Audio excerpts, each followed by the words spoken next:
آج یکم محرم الحرام ہے۔ آج ہی کے دن امیر المؤمنین خلیفہ دوم حضرت عمر فاروق رضی اللہ تعالی عنہ کو شہید کیا گیا۔ ایک مرتبہ حضرت عمر فاروق رضی اللہ تعالی عنہ نے اللہ رب العزت سے یہ دعا کی، اے اللہ مجھے شہادت کی موت عطا فرما اور رسول اللہ صلی اللہ علیہ وسلم کے شہر میں عطا فرما۔ حضرت عمر فاروق رضی اللہ تعالی عنہ نے دل کی گہرائی کے ساتھ اور سچی لگن اور سچی طلب کے ساتھ اللہ رب العزت سے یہ دعا کی، بھرپور اخلاص کے ساتھ اللہ رب العزت سے یہ دعا کی۔ اللہ رب العزت نے حضرت عمر فاروق رضی اللہ تعالی عنہ کی ان دونوں دعاؤں کو قبول تو فرمایا، بہترین انداز میں قبول فرمایا۔ دونوں دعائیں اللہ رب العزت نے بہترین انداز میں قبول فرمائی۔ حضرت عمر فاروق رضی اللہ تعالی عنہ صبح کی نماز پڑھانے کے لیے مسجد نبوی میں تشریف لے گئے۔ ابو لولو فیروز مجوسی حضرت عمر فاروق رضی اللہ تعالی عنہ کی طاق میں لگا بیٹھا تھا، چھپا بیٹھا تھا، انتظار میں تھا۔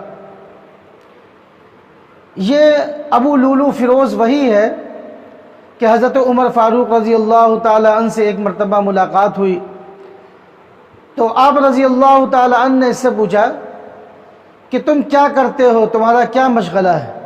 تو اس نے کہا کہ میں اعلیٰ اور عمدہ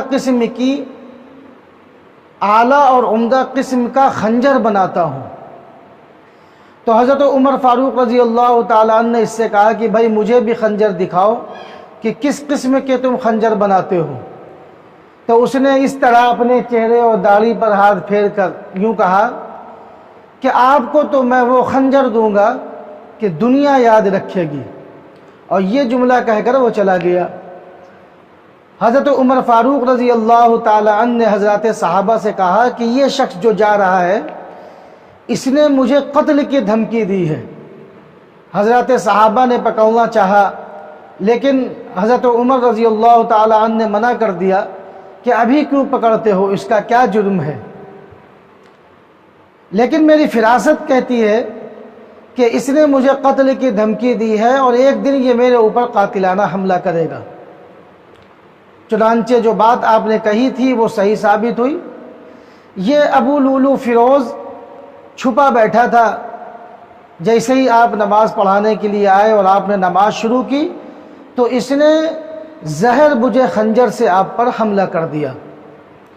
خنجر وہ بھی زہر بجا، آپ تاب نہ لا سکے اور بے ہوش ہونے لگے۔ حضرت عبد الرحمن بن عوف رضی اللہ تعالی عنہ کو آپ نے اپنی جگہ پر کھڑا کیا بقیہ نماز پوری کرانے کے لیے۔ اب یہ ابو لولو فیروز بھاگنا چاہ رہا تھا لیکن حضرات صحابہ کرام کی صفیں بنی ہوئی تھی، حضرات صحابہ نے اپنی صفوں کو مضبوط کر لیا، اب یہ بیچ سے بھاگ نہیں پا رہا تھا۔ تو اس نے راستہ بنانے کے لیے حضرات صحابہ پر بھی خنجر سے حملہ کر دیا۔ 7 صحابہ کرام رضوان اللہ تعالی عنہم اجمعین اور شہید ہو گئے۔ اور جب اس نے دیکھا کہ مجھے کوئی راہ نہیں ملنے والی تو اسی خنجر سے اس نے اپنے آپ کو قتل کر دیا۔ تو 26 ذی الحجہ کو حضرت عمر فاروق رضی اللہ تعالی عنہ کو یہ زخم لگا، قاتلانہ حملہ ہوا 26 ذی الحجہ اور 22 ہجری، اور پھر 23 ہجری یکم محرم الحرام کو آپ شہید ہو گئے، اس دار فانی سے رخصت ہو گئے۔ آپ دیکھیں کہ حضرت عمر فاروق رضی اللہ تعالی عنہ نے جو 2 دعائیں کی تھیں ان دونوں دعاؤں کو اللہ رب العزت نے قبول فرمایا، بہترین انداز میں قبول فرمایا۔ اللہ تو قدردان ہے، جتنا مانگا جائے اللہ رب العزت اس سے کہیں زیادہ عطا فرماتا ہے۔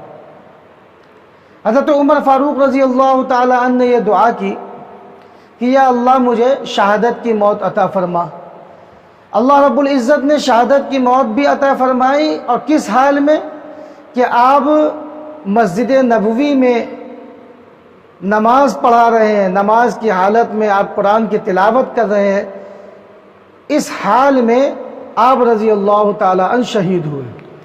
تو شہادت والی دعا بھی قبول ہوئی، اور نماز کی حالت میں قرآن پڑھتے ہوئے آپ شہید ہوئے۔ اور دوسری دعا آپ نے کی تھی، یا اللہ رسول اللہ صلی اللہ علیہ وسلم کے شہر میں مجھے موت عطا فرما۔ اللہ رب العزت نے اس انداز سے حضرت عمر فاروق رضی اللہ تعالی عنہ کی یہ دعا قبول کی کہ شہر میں کیا، اللہ رب العزت نے حضرت عمر فاروق رضی اللہ تعالی عنہ کو نبی کریم صلی اللہ علیہ وسلم کے بغل میں کر دیا۔ آپ علیہ الصلاۃ والسلام کے بغل میں آپ کی قبر مبارک بنا دی گئی۔ تو اللہ رب العزت تو قدردان ہے، بندہ ویسے تو اللہ رب العزت بغیر مانگے عطا فرماتے ہیں، بندہ مانگے تو اس کے مانگنے سے زیادہ بہترین انداز میں اللہ رب العزت عطا فرماتے ہیں۔ حضرت عمر فاروق رضی اللہ تعالی عنہ نے یہ دو دعائیں کی، اور ان دونوں دعاؤں کو اللہ رب العزت نے بہترین انداز میں قبول فرمایا۔ تو 23 ہجری یکم محرم الحرام کو حضرت عمر فاروق رضی اللہ تعالی عنہ کو شہید کیا گیا۔